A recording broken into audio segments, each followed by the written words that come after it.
ഒരു സ്വതന്ത്രമായ ഒരു വായു ശ്വസിച്ചുകൊണ്ട് മലപ്പുറത്ത് നിങ്ങൾക്ക് ജീവിക്കാൻ സാധിക്കുന്നില്ല. ഇത് എവിടെ നിന്നാണ് പറയുന്നത്? മറ്റൊരു ജില്ലയിൽ ഇരുന്നു കൊണ്ട് മലപ്പുറത്തെ കുറ്റം പറയാണോ, അല്ലെങ്കിൽ മലപ്പുറത്തിൻ്റെ പ്രശ്നത്തെ പറ്റി പറയാണോ? മലപ്പുറം ജില്ലയിൽ കയറാൻ പറ്റാത്ത ആളാണോ വെള്ളാപ്പള്ളി നടേശൻ?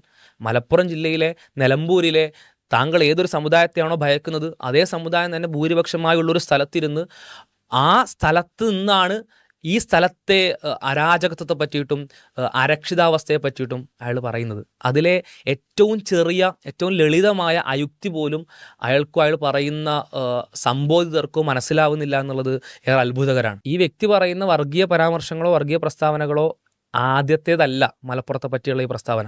മറിച്ച് ഇതിന് മുമ്പ് 8-9 വർഷങ്ങൾക്ക് മുമ്പ് കേരളമെല്ലാം ഒരുമിച്ച് നിന്ന, വളരെ സങ്കടത്തോടു കൂടി കണ്ട നൗഷാദ് എന്ന് പറയുന്ന മാൻഹോളിൽ വീണ് അല്ലെങ്കിൽ ചില ആളുകളെ രക്ഷിക്കാൻ വേണ്ടി ഇറങ്ങി മരണപ്പെട്ട ഒരു വ്യക്തിക്ക് വേണ്ടി കേരളം എല്ലാം ഒരുമിച്ച് നിന്ന സമയത്തും അയാൾക്കെതിരെ വർഗീയ പ്രസ്താവന നടത്തിയ ആളാണ് വെള്ളാപ്പള്ളി നടേശൻ.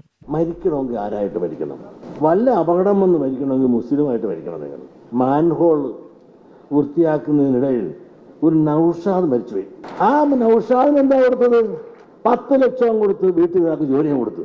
ഇവിടെ ജാതിയില്ല മതമില്ലെന്ന് വളരെ തെളിഞ്ഞില്ലേ? മാത്രമല്ല, ഒരു ക്രിസ്ത്യാനിയാ മുസ്ലിമോ മരിച്ചെങ്കിൽ തിരുവനന്തപുരത്തു നിന്നും മന്ത്രിപ്പടയാണ് അങ്ങോട്ട് ഓടിച്ചെല്ലുന്നത്.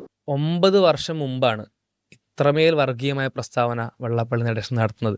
ഒപ്പം തന്നെ വെള്ളാപ്പള്ളി നടേശൻ ഈ അവസാനത്തെ പ്രസ്താവനക്കൊപ്പം പറയുന്ന മലപ്പുറം ജില്ലയിലെ വളരെ പ്രയാസകരമായ വേറൊരു സാഹചര്യമുണ്ട്. ആ സാഹചര്യം കേൾക്കാം. ഇന്ത്യക്ക് സ്വാതന്ത്ര്യം കിട്ടി ഇത്ര നാളായിട്ട് പോലും സ്വാതന്ത്ര്യത്തിന്റെ ഗുണഫലങ്ങളുടെ ഒരു അംശം പോലും ഈ പിന്നോക്ക വിഭാഗങ്ങൾക്ക് മലപ്പുറത്ത് ലഭിച്ചിട്ടുണ്ടോ?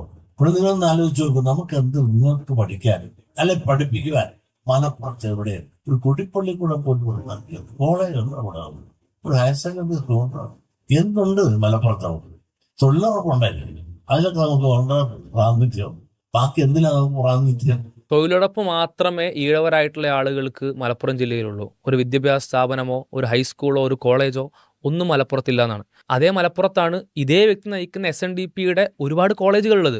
അതിൽ വളാഞ്ചേരിയുള്ള KR-SN കോളേജും അതേപോലെ തന്നെ പെരിന്തൽമണ്ണയിലുള്ള അല്ലെങ്കിൽ ചെറുകരയിലുള്ള SNDP YSS കോളേജും ഒക്കെ അടക്കം ഉൾപ്പെടും. ഇത്രയും കോളേജുകൾ അവിടെ ഉണ്ടെന്ന വ്യക്തമായ അറിവോടുകൂടിയാണ് ഈ വ്യക്തി കളവ് പറയുന്നതാണ്. ഇത്തരത്തിൽ കളവ് പറഞ്ഞുകൊണ്ട് ഒരു നാടിനും അവിടെ ജീവിക്കുന്ന ആളുകൾക്കുമെതിരെ വിദ്വേഷം പറയുന്ന ആളുകളെ, ഇത്തരം ആളുകളെ കേരളീയ സമൂഹം തിരിച്ചറിയണം എന്നുള്ളതാണ്. നിങ്ങൾ ഈ മലപ്പുറം ജില്ലയിൽ പോസ്റ്റിംഗ് കിട്ടിയ ആരും വേണ്ടെന്ന് നോക്കരുത്. കാരണം മുസ്ലിം ഭൂരിപക്ഷ സ്ഥലമാണ്. പക്ഷെ നിങ്ങൾക്ക് അറിഞ്ഞൂടാ അവിടുത്തെ മനുഷ്യരെന്ന് പറഞ്ഞാൽ അത്ര സ്നേഹമുള്ള മനുഷ്യർ. ഇത്തരത്തിലാണ് മലപ്പുറം എന്നിരിക്കെ, ഇത്തരത്തിലാണ് അവിടെയുള്ള ആളുകളുടെ പെരുമാറ്റം എന്നിരിക്കെ ഈ വിദ്വേഷ പ്രചാരകരുടെ ലക്ഷ്യം എന്താണ് എന്നത് വളരെ വ്യക്തമാണ്.